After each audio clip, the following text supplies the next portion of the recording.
Seja muito bem-vindo à aula de História do professor Dalton. E aí, vamos aprender juntos? Bom dia, boa tarde, boa noite, começando mais uma aula de História. Eu falo bom dia, boa tarde, boa noite porque, por exemplo, eu estou gravando à noite. Eu não sei quando você está assistindo a aula. Eu, professor Dalton aqui, lembrando aqueles 2 recados, pegue o seu caderno, anote as minhas explicações, não anote do texto, anote do que eu vou explicar e procure um local confortável para estudar. Como eu falei para vocês na aula anterior, Napoleão Bonaparte foi aí esse general que ascendeu ao poder, durante o período da Revolução Francesa, porém, em 1804 ele vai apoiar o golpe, que vai tomar o poder e torná-lo o novo imperador dentro agora do Império Francês. Aqui nós temos uma imagem representando a coroação, de Napoleão Bonaparte.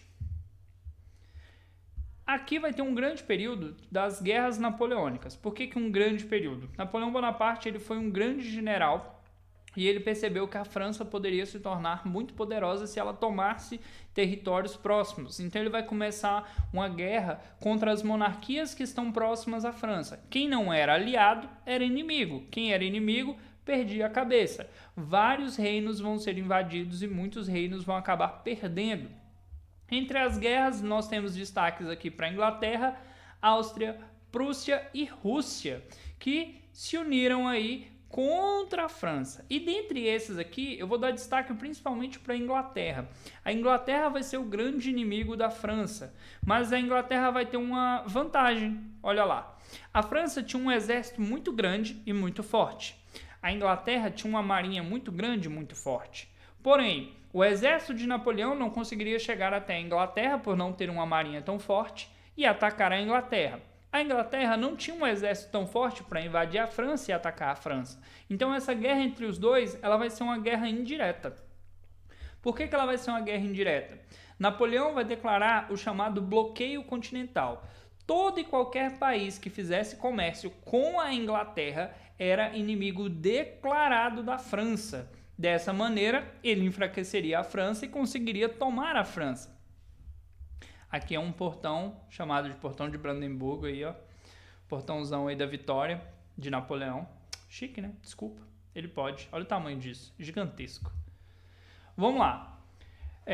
Aqui tem uma representação de Napoleão, que eu acho que é o quadro mais famoso que nós temos. É a imagem mais famosa que ficou de Napoleão. Dele como um grande general, você pode ver que ele vai estar sempre representado em cima do cavalo para dizer que ele era uma pessoa alta, poderosa, mas ele era baixinho. Apesar de suas grandes conquistas, a gente não pode desfazer disso aí. Aqui, uma das batalhas, as tropas austríacas se rendendo a Napoleão e muitos outros países acabaram se rendendo. E aonde ele conseguia invadir e tomar o reino, primeira coisa era matar a liderança. Muitos monarcas da época acabaram morrendo. Entre eles, um rei da época da Espanha que perdeu o trono.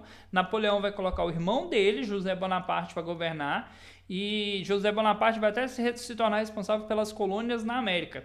E uma característica engraçada aqui com relação ao bloqueio continental é que isso vai influenciar o surgimento do Brasil como nós temos hoje. Vai ser por conta de Napoleão Bonaparte, que a gente vai ter o surgimento do nosso país como é hoje. Eu vou explicar um pouquinho mais detalhado à frente. Aqui a gente vai ter um primeiro grande desafio de Napoleão e a primeira grande falha. Napoleão ele vai tentar invadir a Rússia. Então, depois de conquistar vários territórios na Europa, vários países na Europa, ele vai tentar invadir a Rússia. Só que a Rússia ela vai ter uma característica natural a seu favor, que vai ser o inverno. Em 1812, ele vai invadir o território da Rússia aqui e vai ter esse detalhe aqui, que é a tática da terra arrasada. Os russos vão destruir tudo, vão destruir plantação, vão destruir as habitações. Para quê? Para que até Napoleão conseguisse chegar ao centro da Rússia, onde estariam os governantes e tudo mais, o povo, não vai ter nada. E ele vai estar tão longe da França, ele vai estar tão longe de tudo que vai acabar a comida, que vai acabar a munição, e ele vai acabar sendo derrotado pelo maior general da história, que é o General Inverno. Por que é o maior general?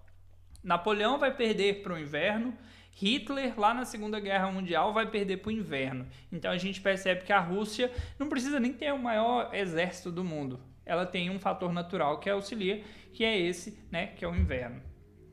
Aqui, os territórios que foram, né, da França, né, aqui ó, em amarelo. Os territórios anexados, tudo que você está vendo aqui ó, com listrinhas, foram anexados pela França.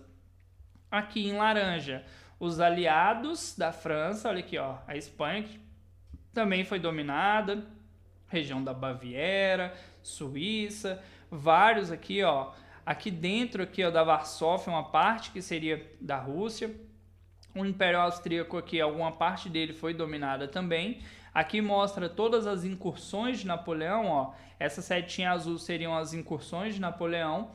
E o que você vê em verde são os inimigos. Então aqui você tem a Inglaterra, né, no chamado Reino Unido. Aqui mais especificamente fica a Inglaterra. Aqui você tem Portugal. E aí você fala, Portugal era inimigo, professor? Aí que mora a grande sacada do negócio. Portugal se dizia amigo de Napoleão, mas Portugal tinha que ser amigo da Inglaterra, porque ele tinha negócios com a Inglaterra. Economicamente ele não podia ser inimigo da Inglaterra. Portugal vai ficar naquela, não, Napoleão, a gente é brother. Não, Inglaterra, a gente não é brother de Napoleão, não, a gente está enganando Napoleão. Só que vai chegar um momento que esse joguinho não vai dar certo. E quando isso acontecer, Napoleão vai invadir Portugal. E a única forma de Portugal não perder o seu reino vai ser fugindo para o Brasil. Então toda a corte real portuguesa vai fugir para o Brasil. Olha para onde que eles vieram, que era a sua principal colônia, para não morrer. Basicamente, Napoleão vai invadir Portugal, Napoleão vai tomar Portugal ali, mas não vai conseguir tomar o governo, porque o governo de Portugal vai estar no Brasil. Olha lá, ó. A galera foi esperta. Aí aqui nós vamos ter, né, um período já depois dessas derrotas de Napoleão, que é o chamado governo de 100 dias. Luís XVIII, irmão de Luís XVI, vai ser entronado, vai ser colocado no poder depois da derrota de Napoleão, né, lá em 1815. Houve uma insatisfação popular com esse novo governo, que não era o governo de Napoleão. Como eu disse, Napoleão tentou invadir a Rússia, não conseguiu, acabou sendo derrotado. Tropas começaram a se unir, venceram Napoleão. E aí, Napoleão ele vai fugir, né, do exílio para Paris. Ele foi exilado, foi preso e tudo mais, mas ele conseguiu fugir. Nessa fuga, ele consegue reunir soldados. Olha como o cara era de outro mundo, cara. Ele conseguiu reunir soldados e conseguiu tomar o poder por 100 dias. O cara foi preso, o cara foi colocado num local para ficar exilado, para ninguém ter contato com ele. Ele conseguiu fugir, conseguiu juntar soldados e conseguiu tomar o poder ainda, mesmo diante de toda essa situação.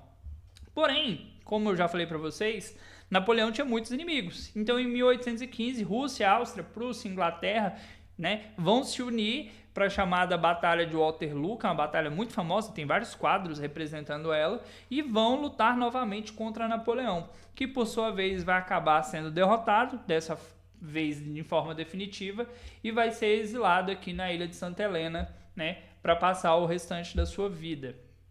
Aqui, uma representação da Batalha de Waterloo, né, de 1815.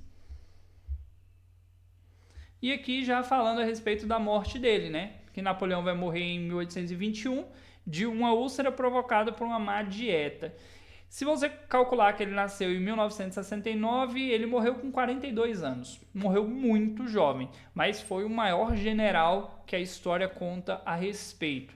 Mudou aí a característica da França. A França foi um grande reino durante o governo de Napoleão, porém após isso vai retornar aí a monarquia, não vai conseguir retornar com tanto poder. A gente vai ver que os outros países da Europa vão retomar os seus governos após a morte de Napoleão, mas o mundo já não é mais o mesmo. A Revolução Francesa mudou o mundo. O Brasil surgiu, assim, cresceu após esse período aí dessa invasão contra Portugal. 1808, a Corte Real Portuguesa fugiu para o Brasil e de lá para cá o Brasil foi desenvolvendo. E isso aconteceu por conta da Revolução Francesa, que também influenciou lá nos Estados Unidos, que também vai influenciar em várias colônias da América. Então, assim, a Revolução mudou o mundo.